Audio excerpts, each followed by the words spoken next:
الحمد للہ رب العالمین الصلاۃ والسلام علی سید الانبیاء والمرسلین وعلی آلہ واصحابہ اجمعین۔ قال اللہ تبارک و تعالی فی الکلام الحکیم والفرقان المجید۔ فاعوذ باللہ السمیع العلیم من الشیطان الرجیم۔ بسم اللہ الرحمن الرحیم۔ لقد ارسلنا نوحا الى قومه فقال یا قوم اعبدوا اللہ ما لکم من الہ غیرہ انی اخاف علیکم عذاب یوم عظیم۔ آمنت باللہ صدق اللہ العلی العظیم۔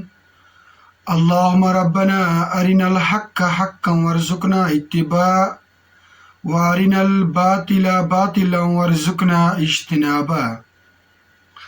اللہم صلی علی سیدنا محمد وعلی آل سیدنا محمد واصحاب سیدنا محمد وبارک وسلم علیہ وسلم تسلیما کثیرا کثیرا۔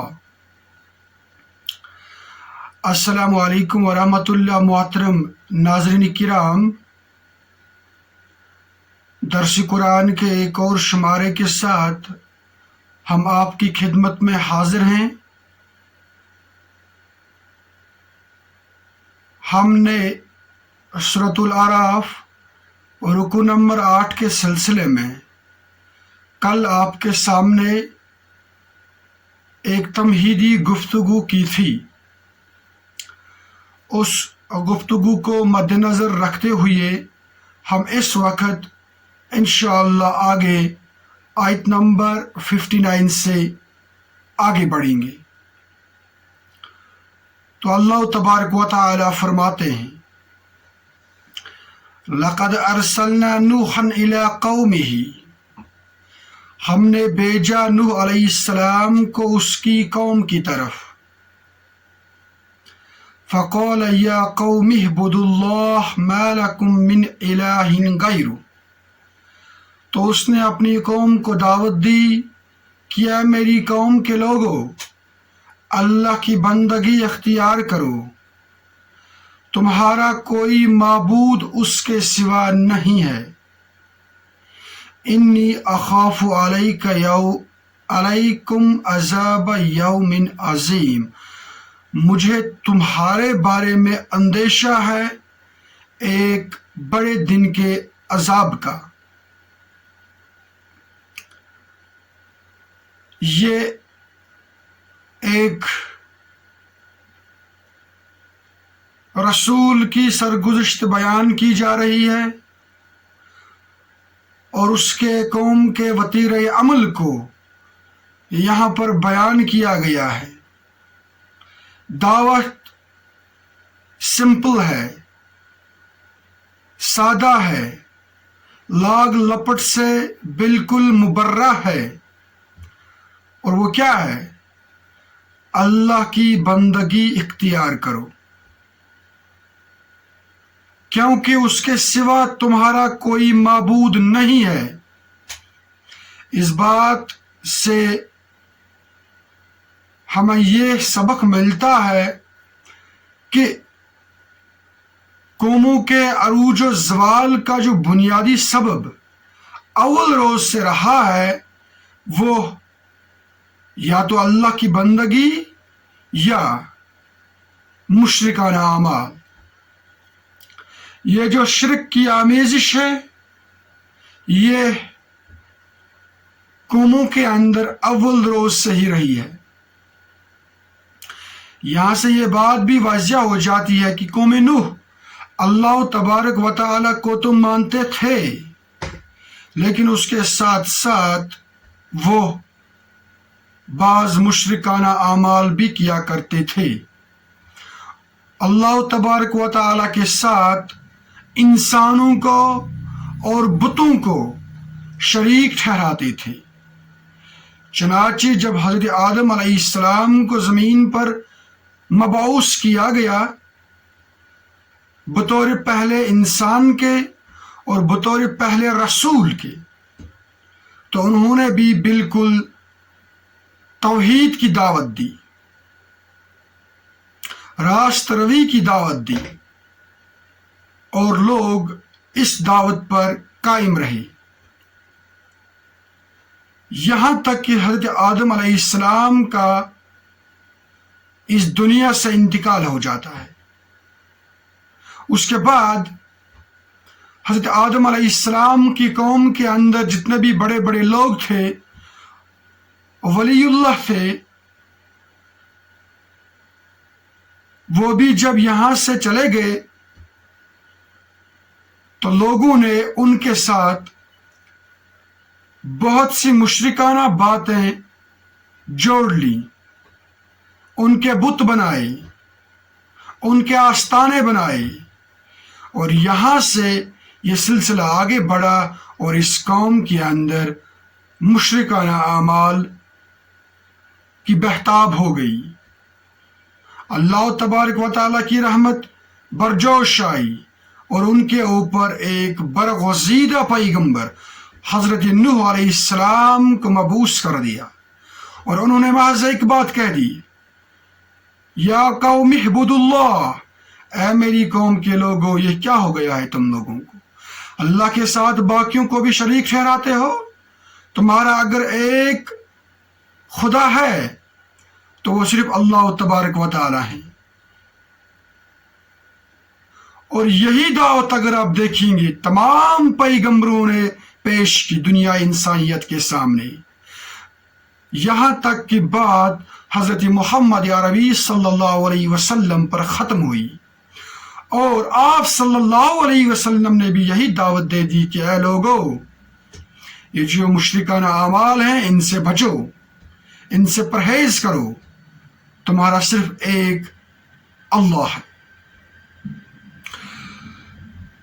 حضرت آدم اور حضرت نوح علیہ السلام کے درمیان بعض روایات کہتے ہیں کہ 10 صدیوں کا وقفہ تھا، بعض کہتے ہیں کہ ان کے درمیان 20 صدیوں یعنی کہ 2000 سال کا وقفہ تھا، اور اس کے بعد حضرت نوح علیہ السلام مبعوث ہوئی۔ حافظ ابن کثیر کے مطابق حضرت نوح علیہ السلام کا سلسلہ نسب کچھ اس طرح سے تھا: نوح بن لامک بن متوشلح بن اخنو بن برد بن مہلل بن کنین بن یاتش بن شیت بن آدم علیہ السلام، یعنی کہ بالکل 7 پشتیں ہمیں حضرت نوح علیہ السلام سے پیچھے جانی ہیں، یہاں تک کہ ہم حضرت آدم علیہ السلام تک پہنچ پائے۔ اس کے بعد آیت نمبر 60، قال الملأ من قومه، اب آپ کی قوم کے سرداروں نے کہا، انا لنراک فی ضلال مبین، کہ اے نوح، ہم تو تمہیں ایک کھلی ہوئی گمراہی میں مبتلا دیکھ رہے ہیں۔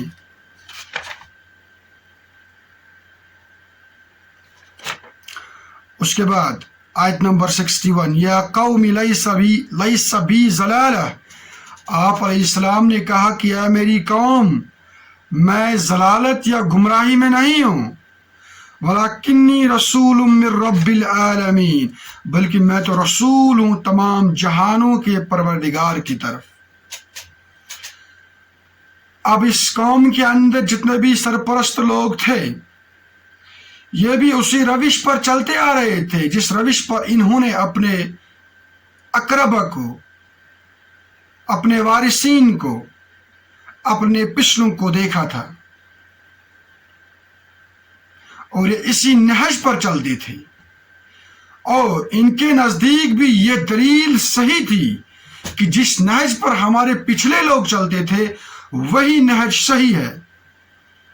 آپ دیکھ لیجئے، یہی بیماری مشرکین مکہ کے اندر بھی تھی، اور یہی بیماری آج کے لوگوں کے اندر بھی ہے۔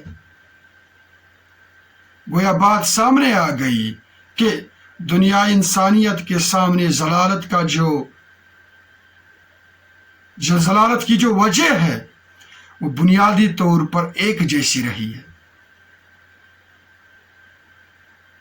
یہ کوئی دلیل قطعی طور پر قابل قبول نہیں ہے کہ آپ نے اپنے پچھلوں کو دیکھا کسی خاص روش پر اور اب اس بنا پر وہ روش صحیح ہوگی. نہیں، روش اگر کچھ صحیح ہے تو وہ اللہ کی کتاب اور اس کے رسول صلی اللہ علیہ وسلم کا عمل ہے. اس کے بعد آیت نمبر 62، ابلغکم رسالات ربی وانصح لکم، میں تو تمہیں پہنچا رہا ہوں اپنے رب کے پیغامات اور میں تمہاری خیر خواہی کر رہا ہوں. اب اس کے مقابلے میں حضرت نوح علیہ السلام اپنی صفائی پیش کر رہے ہیں، اور اس صفائی میں کیا کہہ رہے ہیں کہ میں تو تمہارے پاس اپنے رب کے پیغامات بھیج رہا ہوں اور میں تو محض آپ کے ساتھ خیر خواہی کر رہا ہوں. وَأَعْلَمُ مِنَ اللَّهِ مَا لَا تَعْلَمُونَ، اور میں اللہ کی طرف سے وہ کچھ جانتا ہوں جو تمہیں معلوم نہیں ہے. چنانچہ رسول کا اللہ تبارک و تعالیٰ کے ساتھ ایک خاص کنیکشن ہوتا ہے، خاص کمیونیکیشن ہوتی ہے. تو اللہ تبارک و تعالیٰ رسول کو چند ایسی باتوں کا علم دیتے ہیں جو کہ عام انسانوں کو نہیں ہوتا ہے، اور اس علم کی بنیاد پر رسول کامل یقین کے ساتھ، اعتماد کے ساتھ لوگوں کو دعوت اللہ کی طرف بلاتے ہیں. اس کے بعد آیت نمبر 63، او عجبتم ان جاءکم ذکر، کیا تمہیں اس بات پر تعجب ہوا کہ تمہارے پاس تمہارے رب کی طرف سے ایک یاد دہانی من ربکم علی رجل منکم، ایک یاد دہانی تم ہی میں سے ایک فرد کے ذریعے سے آئی. وَلِتَتَّقُوا وَلَعَلَّكُمْ تُرْحَمُونَ، تاکہ وہ تمہیں خبردار کر دے اور تم گناہوں سے بچ سکو اور تم پر رحم کیا جائے. اب دیکھ لیجئے یہاں پر حضرت نوح علیہ السلام کی یہ جو سرگزشتیں ہیں، اس کے جو چند نمایاں خد و خال ہیں، ان کو یہاں پر بیان کرنے کا مقصد یہ ہے کہ بالکل اسی طریقے کے چیلنجز نبی علیہ السلام کو بھی پیش آتے تھے، اور اگر آپ دیکھیں گے ان کے جوابات بھی بالکل اسی طریقے سے تھے جس طریقے سے حضرت نوح علیہ السلام نے اپنی قوم کے سامنے جوابات دیے تھے. اور کیا کہتے ہیں نبی ان کو؟ کیا کہتے ہیں کہ تمہیں اس بات پر تعجب ہوا ہے کہ تمہارے پاس تمہارے رب کی طرف سے ایک یاد دہانی تم ہی میں سے ایک فرد کے ذریعے سے آئی. یعنی کہ یہ کوئی انہونی بات نہیں ہے. اللہ تبارک و تعالیٰ جس شخص کو بھی اس منصب پر بٹھائے اس سے تم لوگ ہٹا نہیں سکتے ہیں، اور یہ اللہ تبارک و تعالیٰ کی شان کریمی اور شان غفاری ہوتی ہے کہ وہ تم جیسے لوگوں پر رحم کھاتے ہیں اور تمہاری ہدایت کا سامان مہیا کرتے ہیں ایک رسول کے ذریعے سے. اس کے بعد آیت نمبر 64، فَكَذَّبُوهُ فَأَنْجَيْنَاهُ وَالَّذِينَ مَعَهُ فِي الْفُلْكِ، تو انہوں نے حضرت نوح علیہ السلام کو جھٹلایا تو بچا لیا ہم نے اس کو اور جو اس کے ساتھی تھے کشتی میں. اب یہ واقعہ نہایت مشہور و معروف ہے پوری دنیا انسانیت میں کہ حضرت نوح علیہ السلام کے ساتھ جو واقعہ پیش آیا اور ان کے ساتھ جو حواری تھے، جو دوست تھے، جو باقی دائی تھے، جن کی تعداد 70-80 کے قریب تواریخ میں بیان کی گئی ہے کہ اللہ تبارک و تعالیٰ نے باقی تمام تکذیب کرنے والوں کو پانی میں غرق کر دیا، اور باقی جو اس کے ساتھی تھے حضرت نوح علیہ السلام کے ساتھ ان کو بچا لیا ایک کشتی کے ذریعے سے. وَأَغْرَقْنَا الَّذِينَ كَذَّبُوا بِآيَاتِنَا، اور ہم نے غرق کر دیا ان لوگوں کو جنہوں نے ہماری آیات کو جھٹلایا. اِنَّهُمْ قَوْمًا عَمِينَ، یقیناً وہ لوگ اندھے تھے، یعنی کہ وہ یہ بات سمجھنے سے قاصر رہے. حضرت نوح علیہ السلام کے بارے میں آتا ہے کہ انہوں نے پوری دنیا انسانیت میں اپنی قوم کے لیے سخت سے سخت تر مظالم سہے اور انہوں نے بڑی زبردست محنت کی۔ 950 سال کی عمر اللہ تبارک و تعالی نے انہیں مرحمت کی تھی اور اپنی پوری عمر وہ اپنی قوم کو دعوت دیتے رہے کہ یا قوم اعبد اللہ، اے میری قوم کے لوگوں اللہ تبارک و تعالی کی عبادت کرو۔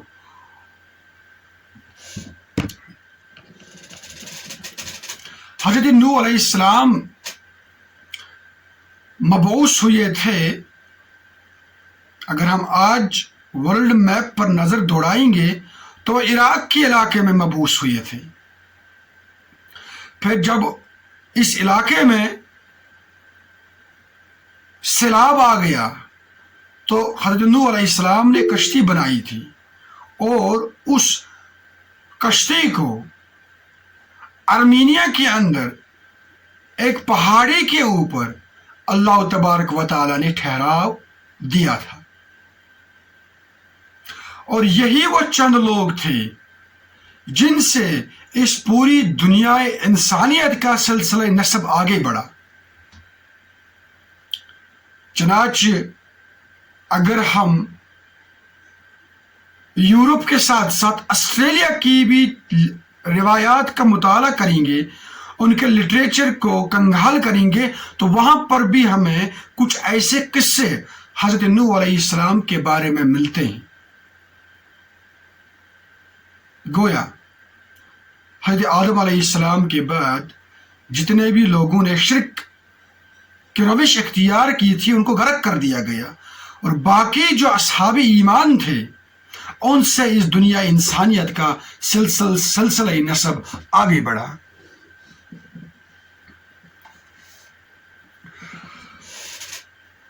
ایک اور بات یہاں پر کہنی بہت ضروری ہے کہ روایات میں آتا ہے کہ حضرت نوح علیہ السلام اور حضرت عیسیٰ علیہ السلام کے درمیان جو وقفہ ہے وہ تقریباً 4 سے 5 ہزار سال کا ہے۔ اس سلسلے کی روح سے اگر ہم یہ 4 یا 5 سال لیں گے اور اس کے بعد حضرت آدم علیہ السلام سے لے کر حضرت نوح علیہ السلام تک مزید 2000 سال لیں گے، اور اس کے بعد حضرت عیسیٰ علیہ السلام سے لے کر آج تک مزید 2000 سال لیں گے، تو یہ پورے تقریباً 9 سے 10,000 سال کا لمبا چوڑا عرصہ بن جاتا ہے۔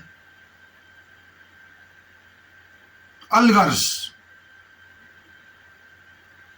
یہاں پر حضرت نوح علیہ السلام کی سرگزشت بیان کرنے سے کیا مراد ہے؟ وہ یہ ہے کہ اے میرے نبی، آپ یہ جو مکہ کے لوگوں کے اندر، ان مشرکین کے اندر میری دعوت پہنچا رہے ہیں، آپ بد دل نہ ہو جائیے ان کا یہ کہنے سے کہ آپ جو باتیں کرتے ہیں ان میں کوئی صداقت نہیں ہے، یا آپ کی باتوں کے مقابلے میں ہم اپنی روایات کو نہیں چھوڑیں گے۔ یہ روش تو جلیل القدر انبیاء کے ساتھ بھی اختیار کی گئی مشرکین کی طرف سے، اور ان کے اعتراضات بھی بالکل ویسے ہی تھے جیسے آپ کے ساتھ یہ اعتراضات کیے جاتے ہیں۔ اب اس میں ایک اہم بات یہ بھی ہے کہ پیغمبروں کی تکذیب عمومی طور پر اس وجہ سے بھی کی جاتی ہے کہ اس میں بعض لوگوں کی جو حکمرانی ہوتی ہے، کی جو چودراہٹ ہوتی ہے، کہ ان کا جو حسب اور نسب ہوتا ہے اس پر اثر پڑتا ہے، اور وہ یہ نہیں چاہتے ہیں کہ ان کی ناجائز منافع خوری کہیں طور پر بند ہو جائے، اس لیے وہ تو اپنے دلوں کے اندر اس بات سے بالکل مطمئن ہوتے ہیں کہ یہ جو وقت کے نبی ہیں، وقت کے رسول ہیں، یہ بالکل برحق ہیں، ان کی دعوت صحیح ہے، لیکن پھر یہ کجروی پر اتر آتے ہیں اور پیغمبر کی تکذیب کرتے ہیں۔ یہی معاملہ حضرت نبی اکرم صلی اللہ علیہ وسلم کے ساتھ بھی ہوا، اور یہی معاملہ آج ان تمام داعیان اسلام کے ساتھ بھی ہوتا ہے جو لوگوں کو حق کی طرف بلاتے ہیں۔ ان کو بھی پروپیگنڈے کی نظر کیا جاتا ہے، ان کو بھی بدنام کیا جاتا ہے، ان کے سامنے بھی طرح طرح کی کجرویاں اختیار کی جاتی ہیں۔